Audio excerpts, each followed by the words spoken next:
Hello everyone, আমি হলাম মাম, তোমাদের সকলের প্রিয় মাম। আজকে চলে আসলাম নেক্সট ভিডিও নিয়ে।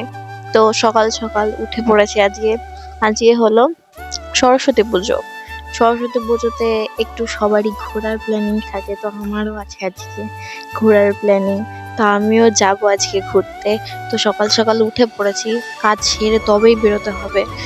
তো আমি উঠে আমার ঘরের বিছানা গুছিয়ে রেডি করে ঘর ঝেড়ে তারপর জল ভরে সবকিছু করে আগে আমি সবকিছু ঘরটা রেডি করে নিচ্ছি, কারণ ঘর এলোমেলো থাকলে আমার খুব একটা ভালো লাগে না। তারপর ব্রাশ সেরে নিলাম। এরপর আমি স্নান করে এসে আমি শাড়িটা পরে নিলাম ঝটপট করে। শাড়িটা পরে তো কেমন লাগছে সবাই একটু জানিও, শাড়ি পরে আমাকে কেমন লাগছে। তো স্নান সেরে এসে চুল শুকিয়ে দেন আমি রেডি হয়ে তো আজকে ঘুরতে গেলাম। তো দেখা হচ্ছে নেক্সট ভিডিওতে।